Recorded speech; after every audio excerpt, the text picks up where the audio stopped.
América Latina lleva décadas prometiendo su despegue, pero aquí seguimos con las mismas tensiones, los mismos debates, las mismas trampas. Este es el podcast del Observatorio de Políticas Públicas de la Universidad del Pacífico y nuestra apuesta es simple: traer las voces que entienden qué nos tienen estancadas y cómo salir de ahí, con evidencia, con rigor, sin exageraciones. Para el primer episodio conversamos con alguien que ha observado esta región más de cerca que nadie, Michael Reed. 3 décadas analizando América Latina para The Economist, autor de The Forgotten Continent, el libro que todos citan pero pocos terminan, y actualmente es profesor en la LSE. Michael, bienvenido. Comencemos por este tema que nos preocupa tanto a todos los peruanos: la debilidad de nuestras instituciones. Michael, te escuchamos hace unas semanas en la Cumbre Perú Sostenible hablar sobre instituciones sólidas y cohesión social como pilares para superar la polarización. En tu libro Forgotten Continent argumentas que América Latina está en una batalla por su alma entre el populismo y las reformas democráticas.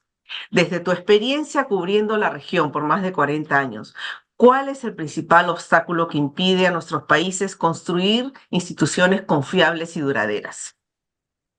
Bueno, evidentemente no es una pregunta fácil de contestar, ¿no?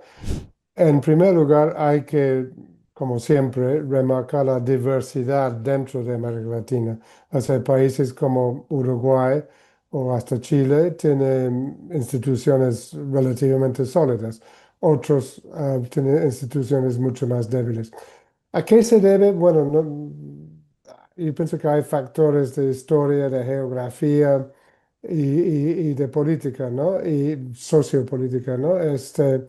Um, o sea, América Latina forma naciones independientes hace 2 siglos, pero las naciones eran más fuertes que los estados en esas naciones, ¿no? Los estados eran débiles, en parte en algunos casos por la geografía tan endemoniado, expansiones muy grandes de territorio con obstáculos geográficos. Este, y, y tal vez una tradición de debilidad de la ley, ¿no? La ley como un, un asunto discrecional y no, y por lo tanto un instrumento de control político y no un artefacto neutro o una institución más bien neutra que se aplica igual para todos. Ahora, yo creo que eso es, también hay otro factor, que es que la diversidad y las desigualdades sociales en América Latina que han dificultado la formación de consensos amplios sobre las reglas, ¿no? Y en el fondo instituciones son simplemente eso, reglas, ¿no? Ujú. Y deben ser reglas que todos acepten, que todos cumplan, pero cumplen porque aceptan su legitimidad. Nunca va a ser totalmente universal, pero se necesita una mayoría importante ahí. Y ahí está la lucha, ¿no? De lograr una visión compartida o suficientemente compartida para establecer reglas que todos cumplan, ¿no? En el observatorio acabamos de publicar un estudio sobre las economías ilegales en el Perú, donde documentamos que si bien el país se ubica en el puesto 32 a nivel global en términos de criminalidad, está en el puesto 119 en resiliencia institucional. Es decir, tenemos alta criminalidad, pero baja capacidad estatal para enfrentarla. Las economías ilegales movilizan en ese momento un aproximado al 5% del PBI. Nada que no preocuparnos, ¿no? Y compiten directamente con el Estado y además por la legitimidad en territorios específicos. Eh, ¿Cómo puede un país reconstruir instituciones creíbles cuando enfrenta organizaciones criminales que en muchos casos tienen más recursos y presencia territorial que el propio Estado?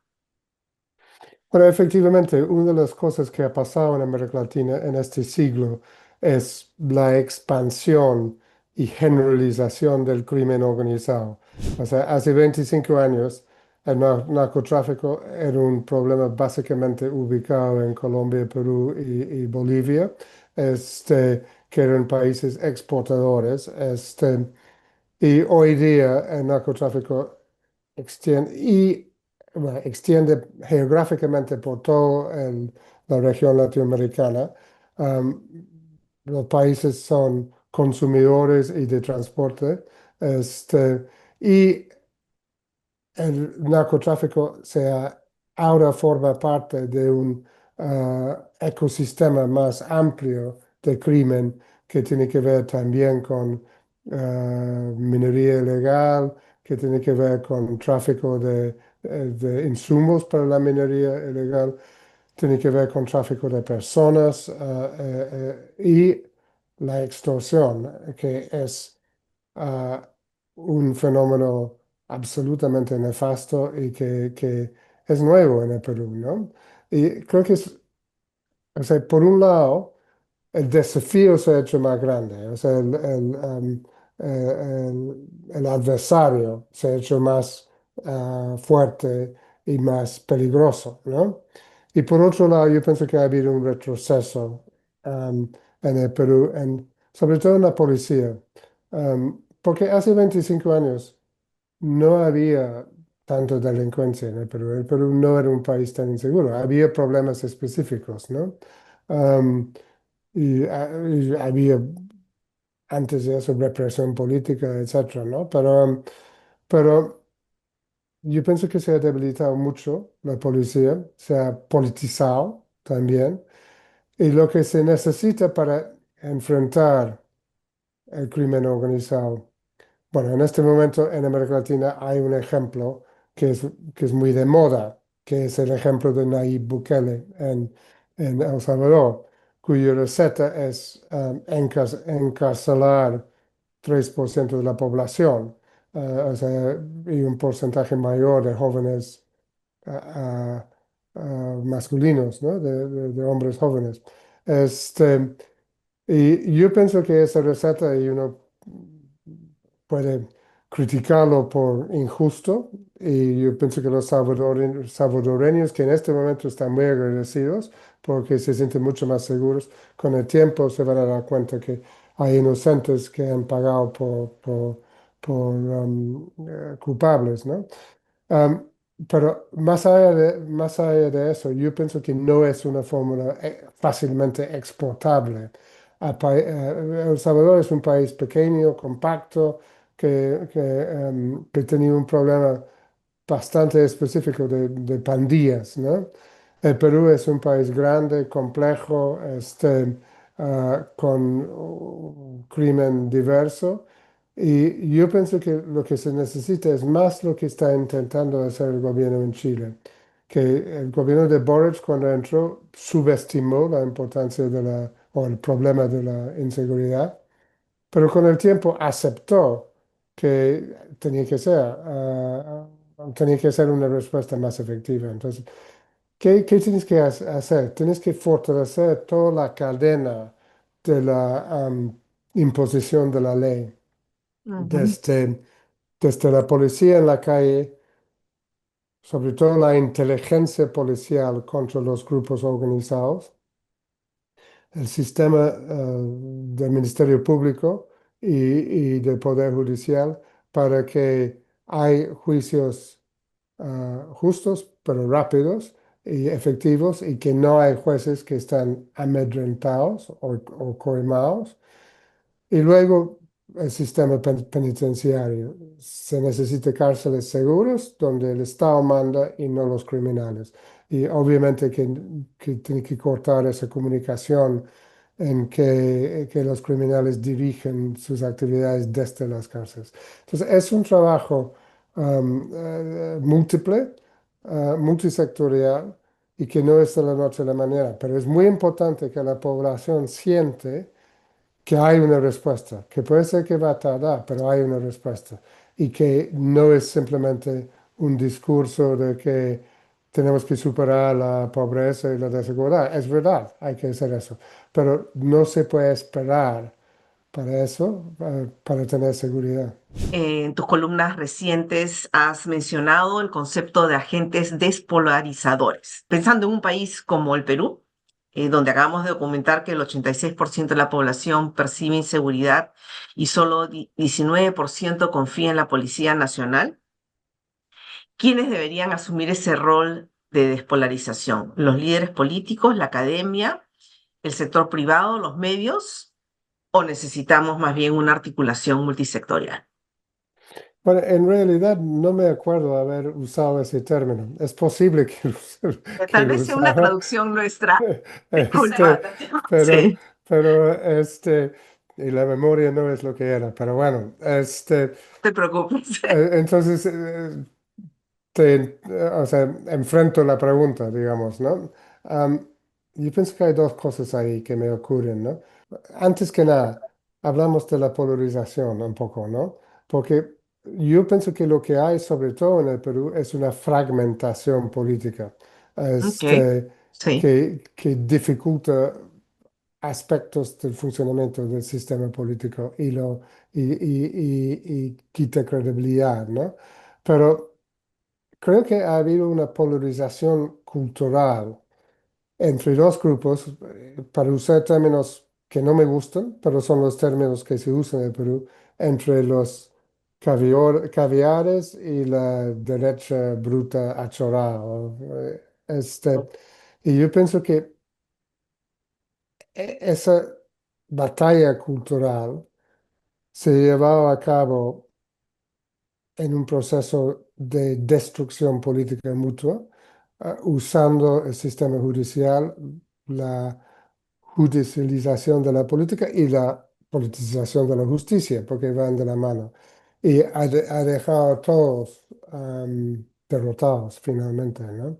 Entonces, ¿cómo se puede superar eso? Yo pienso que es sobre todo una tarea pedagógica y de comunicación. Y es cada vez más difícil en un mundo en que la forma de comunicación se ha cambiado radicalmente en los últimos 15 años con el mundo digital y con los smartphones, ¿no? Que ha debilitado los medios tradicionales, ha debilitado la credibilidad de la tecnocracia, ha debilitado la credibilidad de las políticas públicas basadas en evidencia, con lo que ustedes están con toda la razón intentando fomentar, ¿no? Entonces, hay que analizar cómo es que los peruanos se informan. Muchos se van a informar a través de grupos de chat, de WhatsApp, etcétera, ¿no? Y en que solamente reciben información que alimente sus prejuicios y sus odios, ¿no? Y que en muchos casos va a ser información falsa, ¿no? Entonces, eso requiere un esfuerzo de movilización de comunicación importante. Hay que hacer contracomunicación, digamos, digital contra ese tipo de cosas, ¿no? Y creo que ahí las universidades sí tienen un papel muy importante, porque este es un tema sobre todo del mundo de los jóvenes, grosso modo, que serían la mayoría en el Perú, ¿no? En la población. Y los jóvenes saben mucho más cómo funcionan. Entonces, yo creo que si se va a despolarizar, hay que empezar ahí. y haciendo referencia a nuestro Día de la Gestión Pública, invitamos a Edelman Trust Barometer, que por primera vez mide el nivel de confianza en el Perú. Es una consultora que lo viene haciendo hace más de 20 años en otros países y este año ha incluido al Perú, ¿no? Y nos mostraron un diagnóstico muy potente y preocupante, ¿no?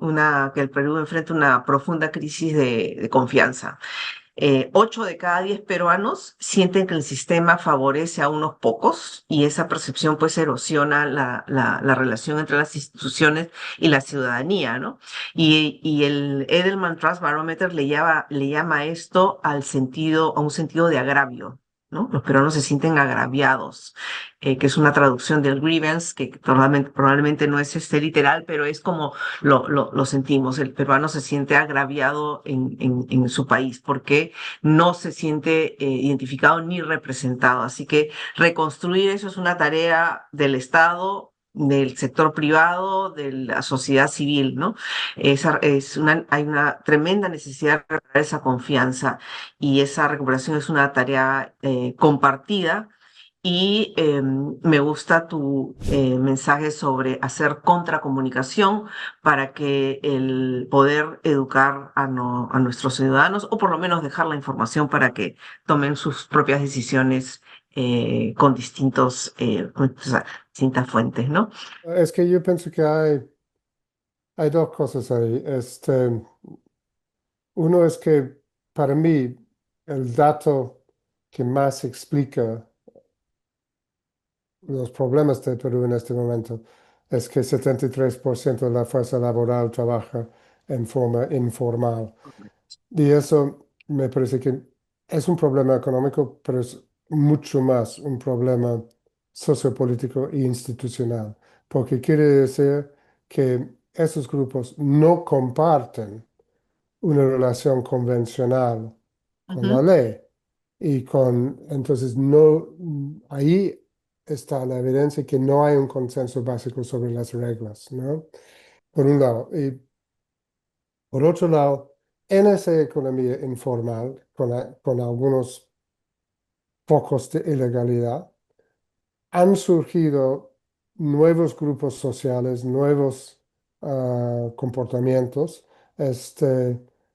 provincianos, en muchos casos, populares, o sea, el famoso desborde popular de Matosma sigue en curso y sigue cambiando el Perú.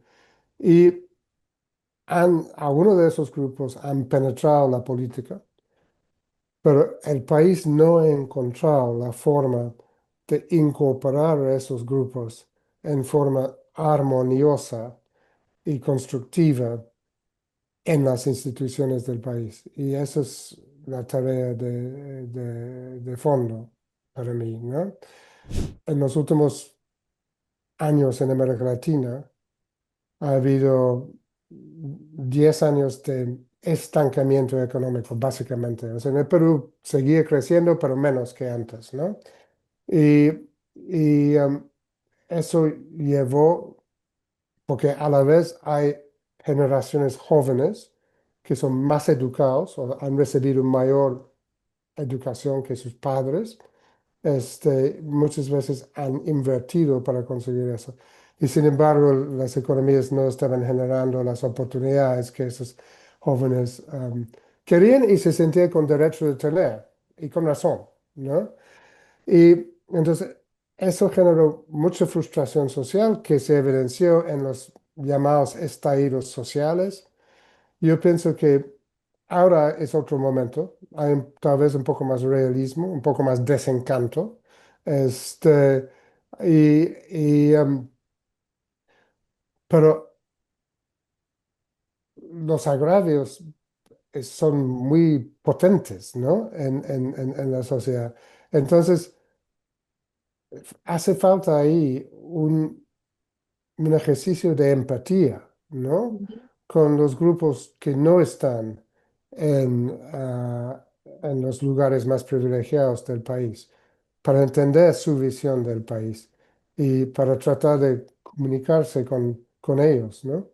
Michael, como te dije, este es el podcast inaugural de nuestro observatorio, así que aquí nosotros hemos asumido el desafío de generar evidencia rigurosa que sea útil para decisores de política. Por ejemplo, el estudio de economía ilegales muestra también que el narcotráfico, la minería ilegal y la trata de personas no solo representan el 5% del PBI, sino que operan en cadenas de valor complejas que muchas veces se cruzan con la economía formal. Desde tu experiencia en The Economist, ¿qué rol pueden jugar observatorios de políticas públicas como el nuestro?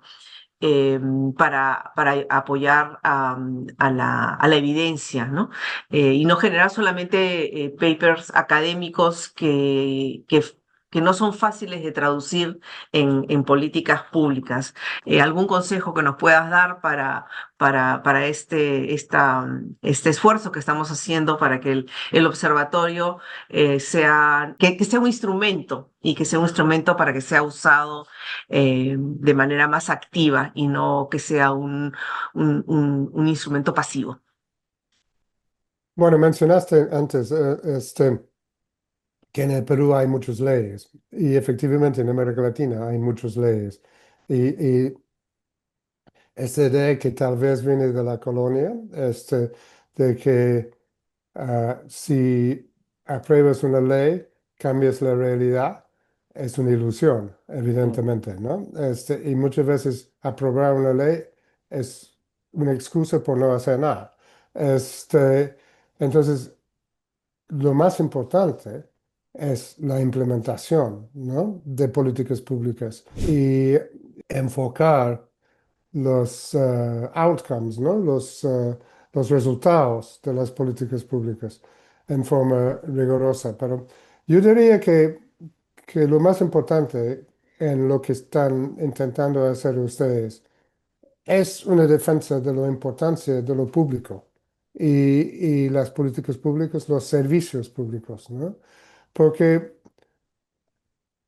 un sector privado fuerte con incentivos para invertir, un sector privado rentable es fundamental en la economía, pero también es fundamental las políticas públicas que dan la posibilidad de lograr mayor cohesión social y da la posibilidad de que hay la capacidad de competir y asumir oportunidades cuando las hay de parte de la población en general, ¿no? Entonces, yo pienso que sí, hay muchas veces en América Latina se refugian en un lenguaje muy abstracto, ¿no? Entonces, yo creo que es importante comunicar con un lenguaje mucho más concreto, que obliga a un pensamiento más claro porque las abstracciones son una forma de no mirar, ¿no? De pensar que uno está mirando cuando uno no está mirando, ¿no? Entonces, hay que pensar claro, analizar la evidencia, llegar a conclusiones y comunicar esas conclusiones, ¿no? En forma ah, accesible, ¿no? Entonces, todas esas tareas me parecen muy importantes. Sí, muchas gracias. Nosotros vemos ese vínculo entre la academia, entre las publicaciones de nuestros centros de investigación, como una especie de curaduría que hacemos para que esté disponible para el público y también disponible para poder ser implementados, ¿no? Una reflexión mía que te comparto en mis primeras semanas, porque yo en algún momento estuve en la función pública, en mis primeras semanas en el trabajo que tuve como viceministra de Hacienda. eh, Tuve una reacción y dije, pero yo esto no lo he aprendido en ningún libro de texto. Y es cierto, estar en la gestión pública no está en un libro de texto de un economista. Creo Mm. que es algo en lo cual iniciativas como estas, como el Observatorio de Políticas Públicas, puede empezar a generar esa curaduría de documentos abstractos para que puedan ser utilizados en aspectos prácticos, ¿no? Porque ya estamos en un mundo en donde los resultados se quieren mañana, no, y se necesitan mañana además, porque si no, los problemas se van haciendo cada vez más complejos. Así que a mí me hubiese encantado tener ese observatorio de políticas públicas cuando estuve en el Viceministerio de Hacienda. Bueno, Michael, llegamos al final. Muchísimas gracias por habernos acompañado en este podcast. Ha sido realmente un honor tenerte y que contigo inauguremos estas series. Muchas gracias y les deseo suerte, ¿no? Gracias y que te mejores. Adiós. Gracias.